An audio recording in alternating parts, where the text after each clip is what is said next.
Hello, welcome to my channel. I'm Tiffany, a retired librarian turned homeschool mom.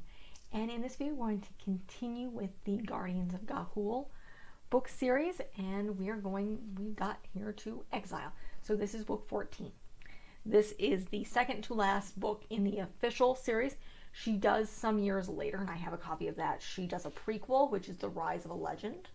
And then she has a couple little side stuff that I will try and cover. A guidebook to the Great Tree and the Lost Tales of Ga'Hoole. So, but this is the second to last book in the official trilogy talking about Soren and his nephew and the band. So we're nearing the end here. So in this book, there's a couple things going on. So in the previous book, we had this blue owl that came from this sixth kingdom. And he's shown up. And they're thankful to him because he helped. He saved Soren's daughter, Belle. But things aren't quite right with him. Again, you kind of got these inklings in the previous book. He is power hungry. Very much so. You think he might be a hag's fiend. So he starts getting basically this blue feather band together. He talks to Odalissa about vanity, in this case, storytelling and books. And singing becomes bad. And slowly you start to see how he's trying to control Corin.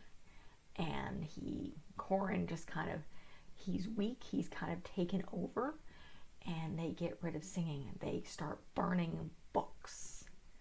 They stop reading things, they stop the art because it's vulgar in his sense. It's not pure. And you get the inkling of what's going on here. And he starts hunting down other owls, and he's doing a lot of book burning. And they had started up a printing press, and they stop some of their festivals. He's trying to basically... The best historical reference I can say next to this would be Oliver Cromwell. So think the Puritans. Nobody should be happy. And it's he was also kind of Nazi-ist because, again, he's burning books. So burning books, stopping all the arts, which is interesting, and trying to make sure everybody is pure. So and Corin is essentially he loses his magic to an extent. He starts listening to this guy way too much, and he's very charismatic.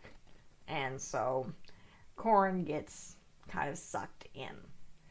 And the band, Odalissa, a lot of the nest snakes, some of the older owls realize, oh, crap.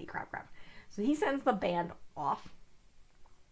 In the meantime, Odalissa realizes they're burning books, and she and her assistant raid the library and get some of their most valuable stuff and take them to Bess to hide them.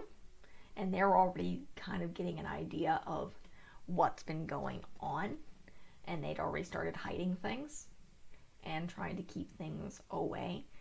And you see things that are going on in the tree. The band is they're off trying to find a few other things. They're kind of looking around what's going on. While they're away, Straga, I believe is what he's called. The back of the books. Let's believe what this creature's called. Yes, Striga. He's a blue snowy owl. So he's form of the dragon owl. So he's also known as Orlando. That's his other name. But he essentially takes over. And it's very, very controlling again. And he's putting together this huge festival. After they have a minor festival of one of their previous tradition, they're putting together this other huge festival. And of course, only the closest to him realize he's going to be burning owls. So he's going to be burning some of their people.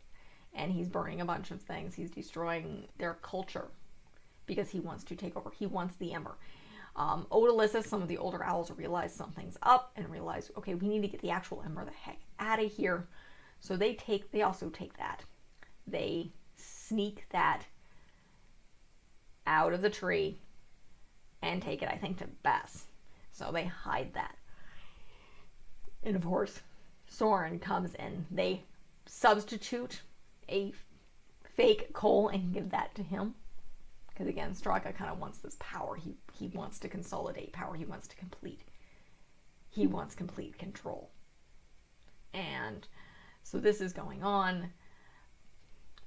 Peli, who's Soren's mate, is realizing, okay, this is going on.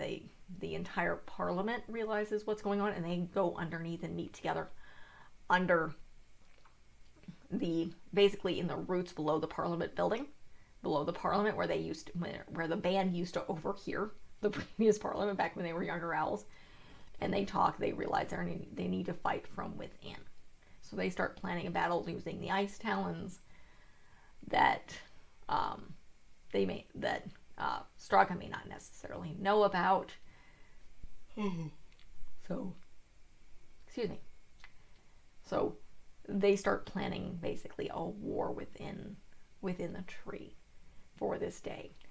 And then one day we're going to go back to the beginning of Exile, to when Corin, still going by his previous name, was first outcast. So we go back to outcast, and they reintroduce the young owl that he thought he was supposed to teach.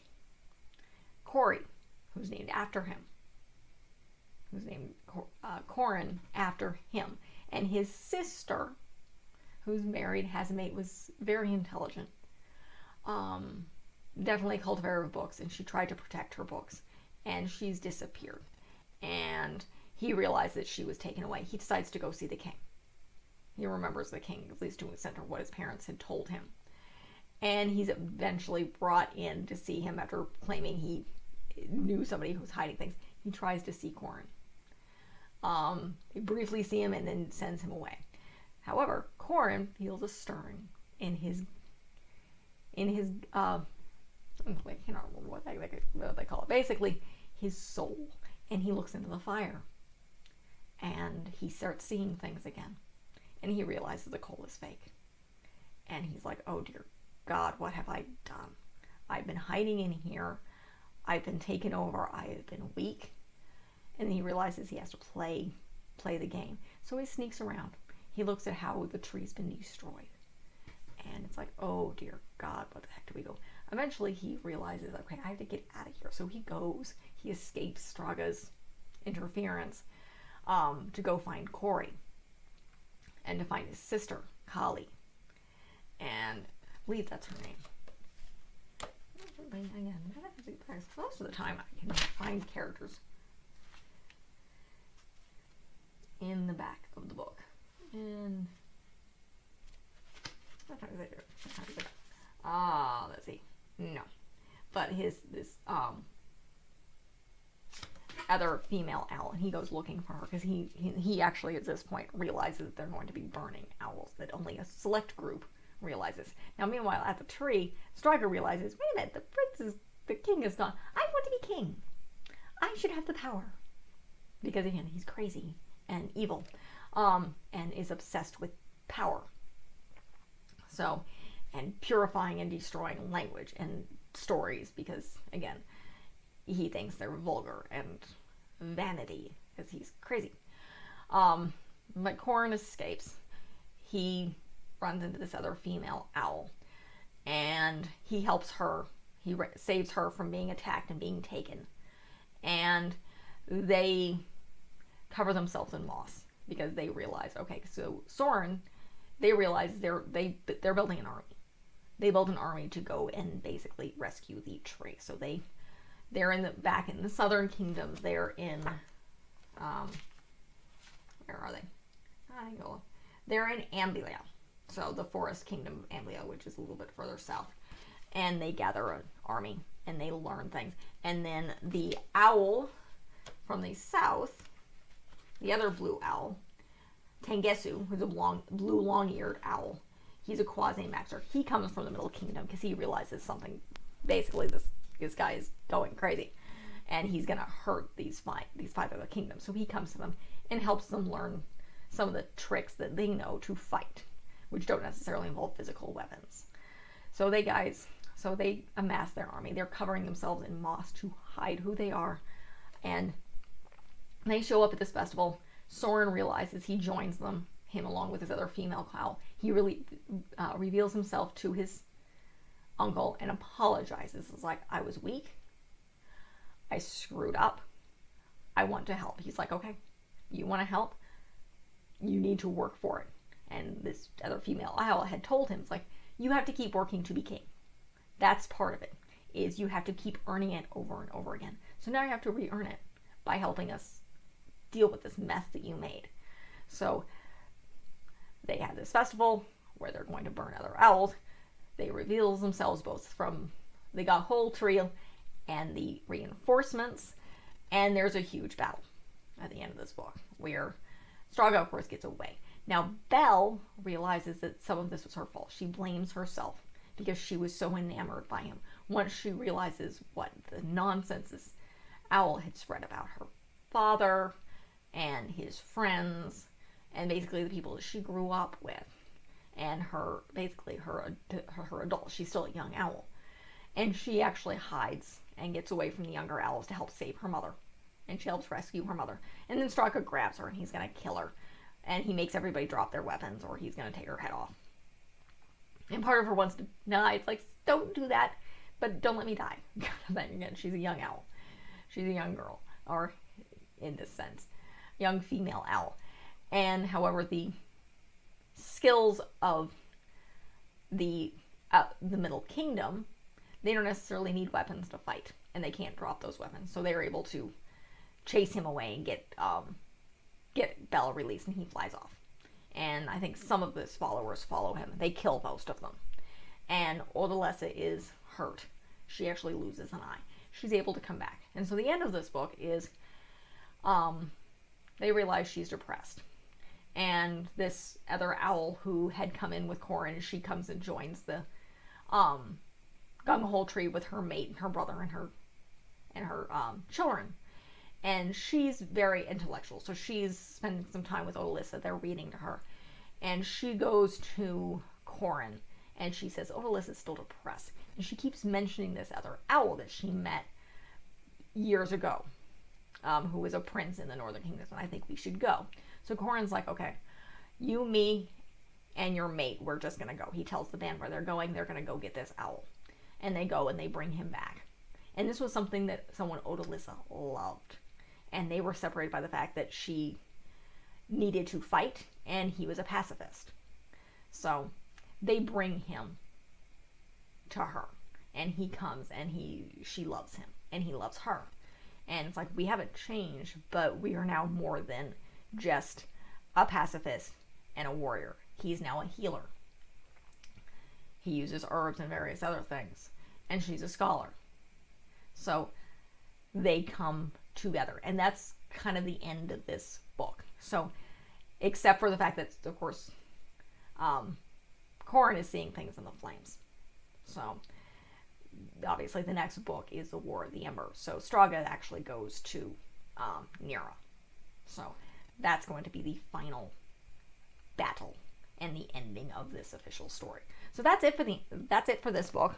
If you like what you see, hopefully you're looking at the rest of this very, very interesting book series. Definitely middle grades.